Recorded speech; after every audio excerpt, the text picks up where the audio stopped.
प्रिय विद्यार्थियों, आप लोगों के लिए बहुत ही महत्वपूर्ण एक वीडियो लेकर आया हूं और यह वीडियो कक्षा 11वीं के विद्यार्थियों के लिए है जो अभी 2024 में अपना नामांकन 11वीं कक्षा में कराए हैं। उनके लिए ये वीडियो बहुत महत्वपूर्ण है। यदि आप मेरे चैनल को सब्सक्राइब नहीं किए हो और पहली बार मेरे चैनल पर आए हैं तो सबसे पहले चैनल को सब्सक्राइब कर लीजिए। ये इस चैनल से आपको काफ़ी मदद मिलने वाली है क्लास 11 की तैयारी करने में। ख़ास तौर पे जो न्यू सेमेस्टर सिस्टम चालू हुआ है आपके पश्चिम बंगाल बोर्ड में, तो ये काफ़ी महत्वपूर्ण होगा ये चैनल आपके लिए। तो दासी के कुछ महत्वपूर्ण बहुविकल्पीय प्रश्नों को मैं इस वीडियो में बताऊंगा। वीडियो अच्छा लगेगा तो लाइक करिएगा, एक प्यारा सा कमेंट करिएगा।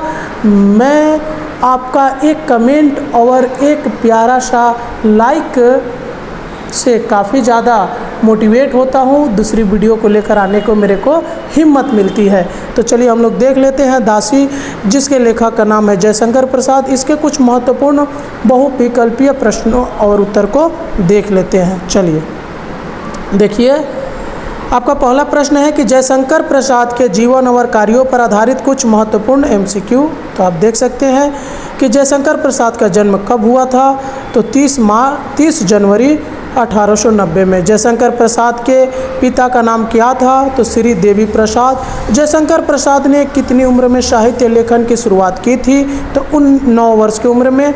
जयशंकर प्रसाद का निधन कब हुआ था, तो 15 नवंबर 1937 को। जयशंकर प्रसाद की कौन सी कृति 1936 में प्रकाशित हुई थी, तो कामायनी। और साथ ही साथ और एक महत्वपूर्ण बात बता दूं, यदि आप पीडीएफ चाहते हैं तो इस वीडियो में मेरा टेलीग्राम और व्हाट्सएप का लिंक दिया गया है, आप वहां से मेरे से जुड़ सकते हैं। जयशंकर प्रसाद की प्रमुख रचनाओं में से कौन सी नहीं है, तो कर्ण। जयशंकर प्रसाद किस साहित्य धारा के आधार स्तंभ माने जाते हैं, तो छायावाद। जयशंकर प्रसाद किस नाटक का नाम कामना है, तो कामायनी। जयशंकर प्रसाद की कौन सी कहानी संग्रह है, तो आंधी और इंद्रजाल। जयशंकर प्रसाद का किस विषय में निबंध लिखा है, तो काव्य और कला में। जयशंकर प्रसाद का जन्म स्थान कौन सा है, तो काशी। जयशंकर प्रसाद किस नाटक का नाम ध्रुव स्वामिनी है, तो ध्रुव स्वामिनी का। जयशंकर प्रसाद द्वारा रचित कौन सी कविता संग्रह 1925 में प्रकाशित हुई थी, तो आंसू। जयशंकर प्रसाद की कौन सी रचना अधूरी रह गई थी, तो इरावती। जयशंकर प्रसाद ने साहित्य के क्षेत्र में किस विद्या में काम नहीं किया है, तो चित्रकला में। जयशंकर प्रसाद की निम्नलिखित में से कौन सी रचना उपन्यास है, तो तितली। जयशंकर प्रसाद के काव्य संग्रह कामायनी का प्रकाशन किस वर्ष हुआ था, तो 1936। जयशंकर प्रसाद के किस उपन्यास का नाम कंकाल है, तो कंकाल उपन्यास का नाम कंकाल है। चलिए, जयशंकर प्रसाद की प्रमुख नाटक रचना कौन सी है, तो ध्रुव स्वामिनी। जयशंकर प्रसाद का साहित्यिक योगदान किस कालखंड में प्रमुख रूप से रहा, तो ये हो जाएगा आपका छायावाद। अब देख लीजिए अपने दासी से कुछ जुड़े हुए अति महत्वपूर्ण प्रश्न जो आपके सेमेस्टर 1 में काफ़ी महत्वपूर्ण होंगे। अपने दोस्तों में शेयर कीजिए, वीडियो को लाइक कीजिए, प्यारा सा कमेंट करिए। फिरोजा ने बलराज की कलाई क्यों पकड़ी, तो क्यों पकड़ी थी, उसके हाथ में छुरा देखकर। बलराज के अनुसार फिरोजा उसके किस सुख में बाधा दे रही थी, तो मरने में। बलराज ने मरने की बात क्यों कही थी, तो क्योंकि वह अपने वीर साथियों की मृत्यु का अपमान नहीं सह सकता था। फिरोजा के अनुसार किस चीज़ से मुंह मोड़कर मरना बेकार है, तो जीवन की सुंदरता से। बलराज का प्रेमिका का क्या हाल था, तो वह कंगाल थी। कंगाल यानी गरीब थी वो। आगे देख लीजिए, फिरोजा के अनुसार किससे हारे हुए तुर्क और हिंदू दोनों को नौकरी से अलग कर दिया गया था, तो सुल्तान ने। फिरोजा ने बलराज को 5 दिरहम क्यों दिए, तो उसे जीने के लिए प्रेरित करने के लिए।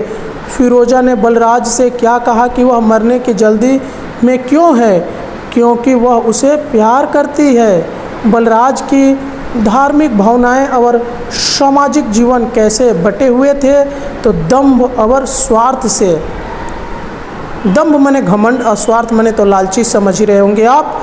राजा साहब ने बलराज से क्या कहा था, तो उसकी आत्महत्या की योजना के बारे में पूछा था।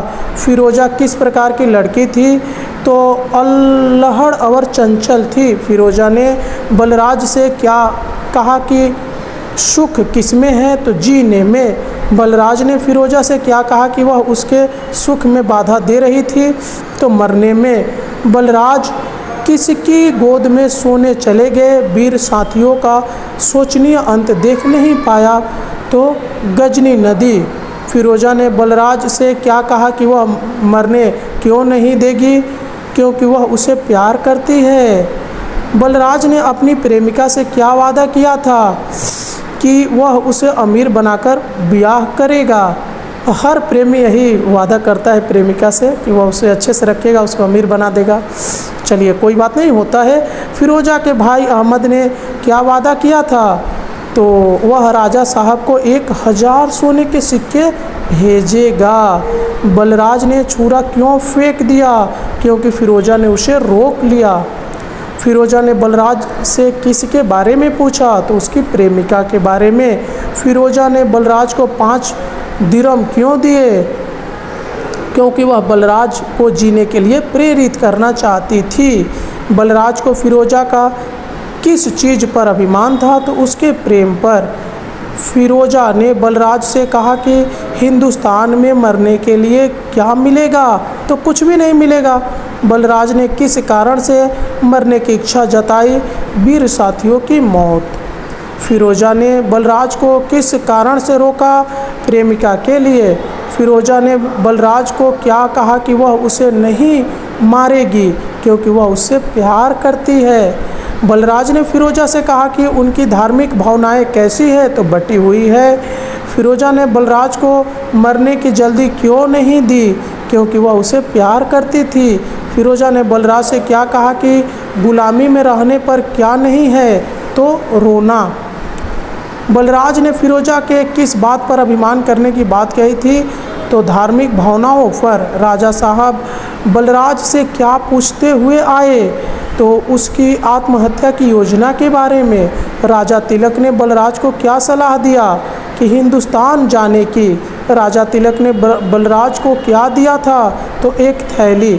राजा तिलक ने बलराज को विद्रोही गुलामों के साथ कहाँ भेजने की बात कही थी, तो लाहौर।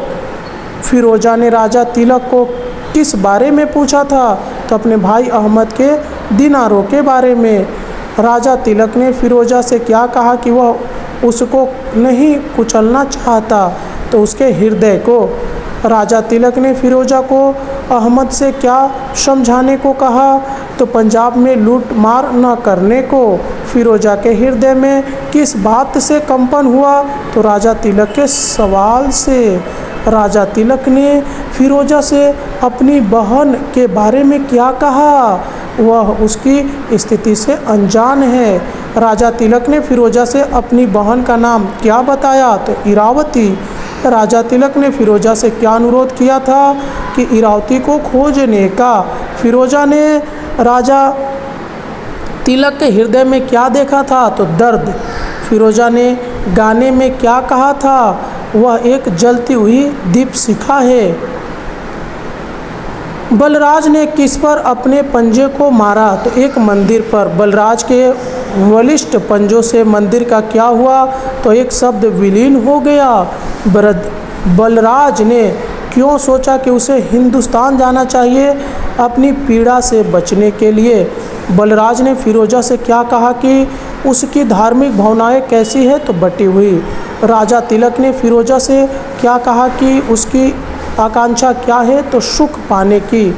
राजा तिलक ने फिरोजा से क्या कहा कि उसके जीवन का क्या है, तो एक पहेली। फिरोजा ने राजा तिलक से क्या कहा कि उसकी टिस क्या है, तो अपनी बहन का दुख। राजा तिलक ने फिरोजा से किसके बारे में अपनी भावनाएं साझा की, तो अपनी बहन इरावती के बारे में। बलराज ने क्यों कहा कि फिरोजा ने उसे मरने से रोक दिया, यह अच्छा नहीं किया, वह निराश था। फिरोजा ने बलराज को क्या देने की कोशिश की थी, तो 5 दिरहम। यानी ये पैसा है। फिरोजा ने बलराज से क्या कहा कि वह उसके लिए मरना चाहती है, अपने प्रेम के लिए। बलराज ने क्या महसूस किया कि फिरोजा के हृदय में किस स्नेह और उल्लास है, तो बहुत ज़्यादा। राजा तिलक ने बलराज को क्या कहा कि उसकी प्रतिष्ठा कैसे बढ़ेगी, तो अपनी बुद्धि से। राजा तिलक ने बलराज की क्या सलाह दी कि उसकी धार्मिक भावनाएं कैसी है, तो बटी हुई। फिरोजा ने बलराज से क्या कहा कि उसका जीवन कैसे कटेगा, तो हंसी और खुशी से। राजा तिलक ने फिरोजा को क्या कहा कि वह किसके साथ हिंदुस्तान जा सकती है, तो विद्रोही गुलाम। राजा तिलक ने फिरोजा को क्या बताया कि अहमद से क्या कहे, तो वह अपनी सेना लेकर पंजाब में लूटमार न करे। राजा तिलक ने फिरोजा से क्या कहा कि उसके हृदय में किसकी टिस है, तो अपनी बहन इरावती का। तो बलराज ने गर्भगृह के द्वारपालों को देखकर क्या महसूस किया, तो भय का। देवगृह के समीप क्या जल रहा था, तो अखंड दीप। बलराज ने अपनी स्वार्थ में किससे दर्शन की मांग की थी, तो अपनी प्रेम प्रतिमा से। बलराज ने किसे पुकार कर अपनी प्रेम प्रतिमा का नाम लिया था, तो इरावती। इरावती ने बलराज से क्या कहा कि वह क्यों पत्नी रूप में ग्रहण नहीं कर सकती, तो वह कलंकित की गई है। इरावती ने क्या कहा कि उसे किसने दास बना दिया, तो एक महानन ने। इरावती ने बलराज से क्या कहा कि वह किसके लिए भगवान की शरण में है, तो अपने स्वामी के लिए। बलराज ने इरावती से क्या कहा कि उसके किसकी सेवा की है, तो यवनों की। बलराज ने इरावती से क्या मांग की, वह क्या करे, तो उसके साथ भाग जाए। बलराज ने काशी छोड़ने का निर्णय क्यों किया था, वह हताश हो गया था। आगे देख लीजिए, इरावती ने किसके लिए अपने आप को बेचने की स्वीकृति दी थी, तो अपने स्वामी। बलराज ने किसके साथ भागने का प्रस्ताव इरावती से किया था, तो खुद। इरावती ने बलराज से कहा कि वह किसके कुटुंब का दोष नहीं लगाए, तो उसके स्वामी का। बलराज ने किस जगह आत्महत्या करने का विचार किया था, तो विश्वनाथ का मंदिर। इरावती ने बलराज से कहा कि वह क्या नहीं कर सकती, तो उसके स्वामी को धोखा देना। बलराज ने किससे कहा कि वह इरावती की खोज में यवनों की सेवा कर रहा था, तो इरावती। बलराज ने किसकी सेवा करके बहुत कुछ सीखा, तो सुल्तान महमूद का। बलराज ने किससे कहा कि वह हताश होकर काशी से प्रतिष्ठान के पथ पर चलने लगा, तो किसी ने नहीं। बलराज ने अश्वरोहियों की लंबी पंक्ति को कहाँ देखा था, तो मंदिर के पास। अश्वरोही ने बलराज से क्या पूछा था, काशी की दूरी। बलराज ने अश्वरोही को क्या उत्तर दिया था, उसने कहा कि उसे मालूम नहीं है। इरावती ने बलराज से कहा कि उसे किसने कलंकित किया है, तो आतताई ने।